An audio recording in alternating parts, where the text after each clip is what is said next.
ఏంటిది బలిలాగా? బల్లిలా కాదు పిల్లోడా, ఈ దేశం ఎలాగో నా మీద రేపిస్టని ముద్ర వేసింది. ఇక నాకు ఈ జన్మలో పెళ్లి కాదు. కనీసం నిన్నొక్కసారన్నా రేప్ చేస్తే ఆ తృప్తైనా మిగులుతుంది. ఏంటి నువ్వు నన్ను రేప్? ఏమిటి కొంపదీసి నిజంగా రేప్ చేస్తావా? అవును, ఇక్కడే ఇప్పుడే. చూడు, ఒక ఆడపిల్ల ఒక మగవాడిని రేప్ చేయటం అంటే అంత సులభం కాదు. దానికి తగినంత బలం కావాలి. బలం కావాలంటే ఏం చేయాలి? అది ఊరపిచ్చుకుని లేహ్యాన్ని బాగా తినాలి. ఊరపిచ్చుకోలేహ్యమా? తర్వాత మదన కామరాణి భస్మాన్ని నీళ్ళలో కలుపుకుని తాగాలి. తర్వాత ఎక్సర్సైజ్ చేయాలి, యోగాసనాలు వేయాలి, బస్కీలు తీయాలి, దండీలు తీయాలి. ఇవన్నీ చేస్తూ ఉంటే నీకు బోల్డంత బలం వస్తుంది. ఆ తర్వాత రేపు చేసుకోవచ్చు. ఇదిగో జగన్నాథం, నీకు ఆ సూపర్నెంట్ ఉద్యోగం ఇప్పించినందుకు ఇప్పుడు దాకా నువ్వు చేసింది ఏటయ్యా? కాకి బట్టలు వేసుకుని లాఠీ కరుపుచ్చుకుని దొంగనాయని కొళ్ళ పొడిచావు, అంతే కదా? అవకాశం అనుకూలించకపోతే నేను మాత్రం ఏం చేయగలను చెప్పండి. నేను మాట చెప్తా, తలకాయలు దగ్గర పెట్టండి. వారింటి తగలయ్యా, మాట చెప్తానని ఆవిడ పేల్చినట్టు మా మొఖం దుంపుతావేటయ్యా అపచకనం కూడాను. ఇదిగో నా తుమ్మునట్ట తిట్టబాకయ్యా. అదెంత జయప్రదమైంది అంటే పెళ్లిళ్లలో ముందు నా చేత తుమ్మించుకుని ఆ తర్వాతే మంగళసూత్రం కట్టిస్తారు. సర్లే, పల్లెటూరు నుంచి నిన్ను పానిగట్టుకు రప్పించుకుంది ఎలక్షన్ వ్యవహారంలో మాకు సాయంగా ఉంటావని కానీ నీ తుమ్ములు చరిత్ర చెప్పి మా మట్టి పోగొట్టావని కాదు. ఎందుకు ఏంటంటావు చెప్పు. ఆ భీమరాజు గారిని నువ్వు బయటికి రప్పించలేకపోతే ఎలక్షన్లో నువ్వు చవరం అయిపోతావు. నిన్ను నమ్ముకున్న మేమంతా డెప్పు కొట్టించుకుంటాం. ఆ తర్వాత మనం అడుక్కోవాల్సింది ఓట్లు కాదు, చెప్ప చేత్తో పట్టుకుని చిల్లర. ఆపోయి అపచక్ర మాటలు పెద్ద చెప్పొచ్చావు కానీ దేవరాజు గారిని బయటికి రప్పించే పథకం నేను అప్పుడే జగన్నాథంతో చెప్పే ఉంచాను. నాకు కూడా చెప్పు. మరి ఇదిగా ఈ మత్తు మందు పుడ్లో కలిపి పెట్టేస్తే ఇది తిన్న జైలు కాపలా వాళ్ళంతా తొంగుంటారు. దాంతో దేవరాజు గారిని మనం బయటికి రప్పించేయచ్చు. ఎండన్ గా ఉంది అవిడియా.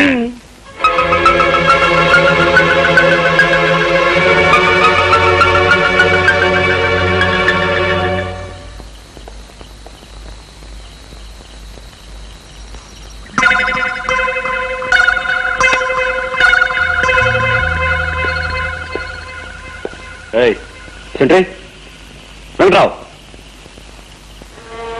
రామమూర్తి, రామమూర్తి.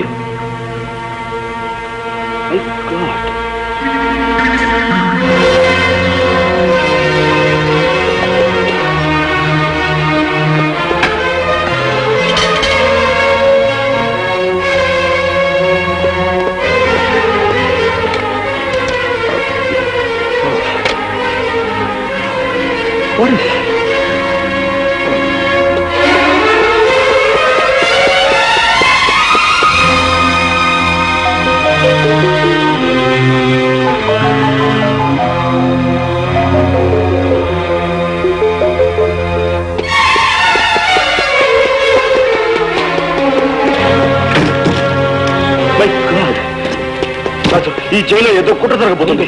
ఏమిటో అర్థం కావట్లేదు. అక్కడక్కడ సెంట్రల్ స్పెషల్ పడి ఉంది. అందుకే మన స్టాఫ్ అంతా ఎరచుకోవడం మనం.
గంట కొట్లే ఆ రివాల్వర్ తీసుకుని మీరు కాల్చి మన ఇద్దరం పారిపోదాం.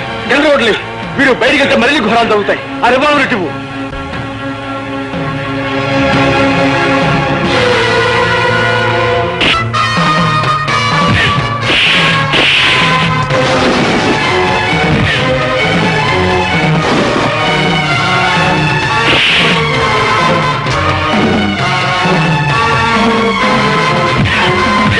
ఈ గొడవ అయితే కాకుండా మెయిన్ గేట్ కూడా పగలగొట్టి పారిపోతున్నారు.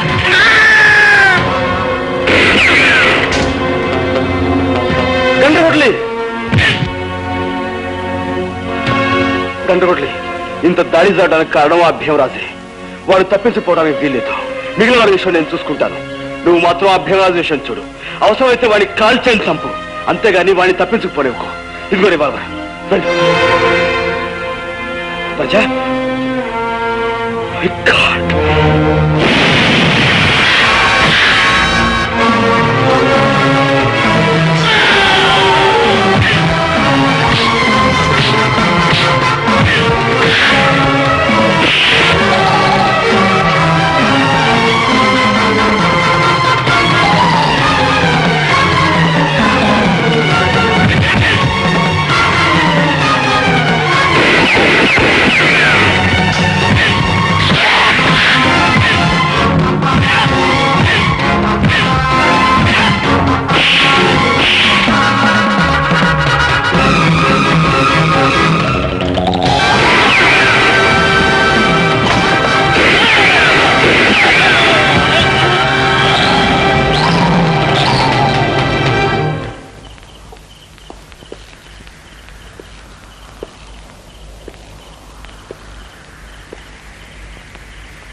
ఎవరైనా తప్పించాలని మీరింత దారుణం చేశారో వారి శవం ఇదిగో నా చేతుల్లో ఉంది. మర్యాదగా లొంగిపోండి.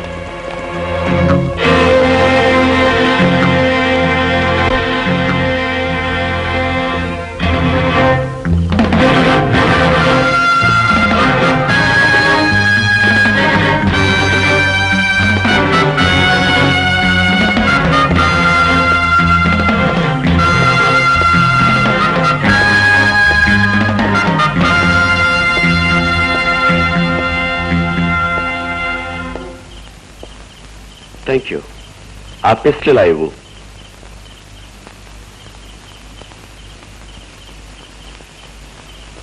My pistol please. అందరూ దొరికిపోయారా? మన శత్రువులంతా చచ్చిపోయినట్లే. మన శత్రువుల? నీ శత్రువులా నా శత్రువులా? చట్టానికి శత్రువులు. నేను చట్టానికి శత్రువునే. అఫ్ కోర్స్ శత్రువుకి శత్రువు మిత్రుడు అవ్వాలి. అది కూడా చూసుకోకుండా మాకు సాయం చేశావు. థ్యాంక్స్. నీ వల్ల ఈ జైలుకు మంచి పేరు వస్తుంది. మా గోపి గారికి బంగారు పథకం కూడా రావచ్చు. ఆ లెక్కన నాకు 23 బంగారు పథకాలు రావాలి. ఇంతకన్నా పదునైన ఆయుధంతో నేను 23ని చంపాను. అది వేరు ఇది వేరు. ఇప్పుడు చంపింది ఒక బందిపోటుని. రెండిటికి సంబంధం లేదు. ఉంది జైలర్, ఉంది. ఆఫ్టర్ ఇది నువ్వు నిర్మించుకున్న జైలు. ఈ 4 గోడల జైలుకే ప్రమాదం వచ్చేసరికి నీ చేత్తో నువ్వే స్వయంగా ఈ ఆయుధాన్ని నా చేతికిచ్చావు. శత్రువుని చంపమన్నా. ఇదే శత్రువులు బయట ప్రపంచంలోనూ ఉన్నారు. పేదవాళ్ళని జలగల్లా పీక్కు తినేవాళ్ళు. వాళ్ళనే నేను చంపింది. నీది విత్తనవాదం. ఇలా వాదించడం చట్ట విరుద్ధం. ఓ ఈ చట్టపు శేషమోపడి కొట్టుకుంటున్నా.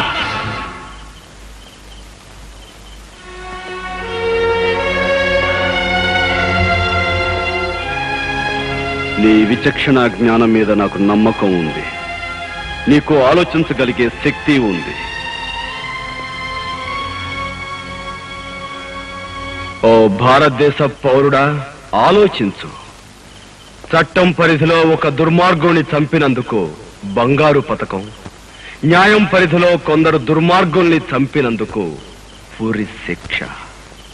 రెంటిలో ఏది సరి అయినదో ఆలోచించు.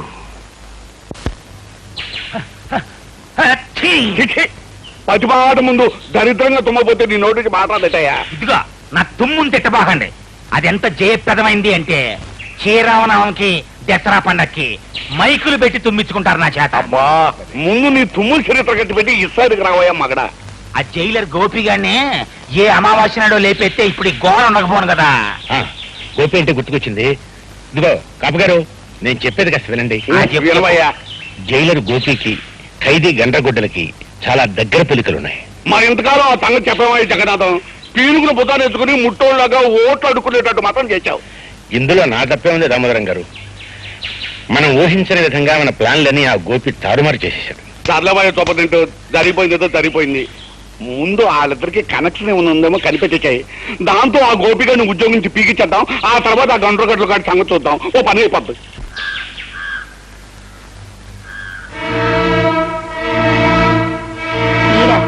ఏమిటిలా వచ్చారు? అబ్బే ఊరికే చూసిపోదామని. అది సరేనమ్మా. జైల్లో ఏ దొంగ విధవకి ఏ చిన్న కష్టం వచ్చినా కన్నతల్లిలా కాపాడుకుంటుండేదానివి, మరి ఆ విధవను మాత్రం పట్టించుకోవటం మానేసేమిటి? ఎవరి గురించి మీరు చెప్పేది? అదేనమ్మా, మొన్న జైలు గొడవల్లో మీ వాడిని రక్షిస్తూ దెబ్బలు తిన్నాడే గండ్రగొడ్డలుగాడు. వాడు పాపం జ్వరంతో పడున్నాడు. అయ్యో పాపం, నిజంగానా? కానీ అతన్ని చూడడానికి అనుమతి లేదని మా వాడు. అదేం లేదమ్మా, మొన్న జరిగిన గొడవల్లో అతని అధికారులకు చాలా సాయం చేశాడు కదా, అందుకని అతని మీద ఉన్న కట్టుదిట్టాలు కొన్ని సడలించేశాం. వెళ్ళి చూడొచ్చు. అన్నట్టు గోపి ఇంట్లో లేడమ్మా? లేడండి, బయటకు వెళ్ళాడు. నాకు టైం అయింది, నేను వస్తాను.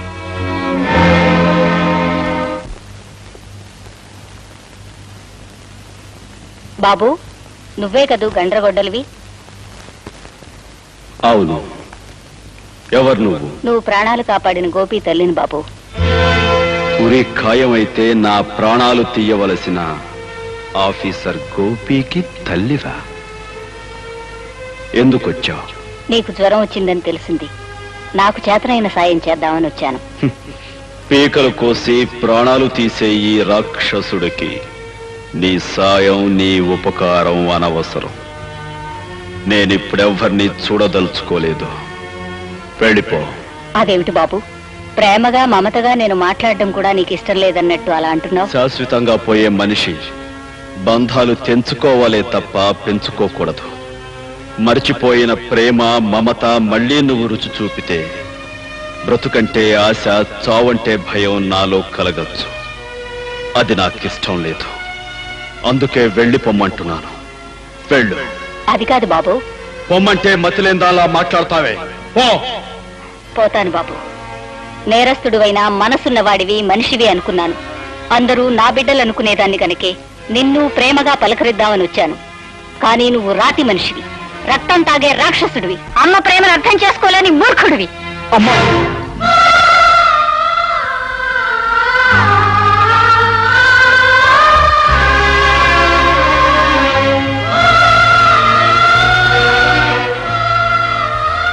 అంత మాట అనకమ్మా. బాబు, నువ్వు. నేనమ్మా నీ రాము. బాబు, రాము, నువ్వు నా బిడ్డవే. ఒరే రాము, నేరస్తుళ్ళ ఊరు శిక్ష పడి జైల్లోకి ఎలా వచ్చావురా? ఈ పరిస్థితుల్లో నిన్ను చూడాల్సి వచ్చిందా? అసలేం జరిగిందయ్యా? ఇన్నాళ్ళు ఎక్కడున్నావురా రాము, ఎక్కడున్నావురా? చెప్తానమ్మా.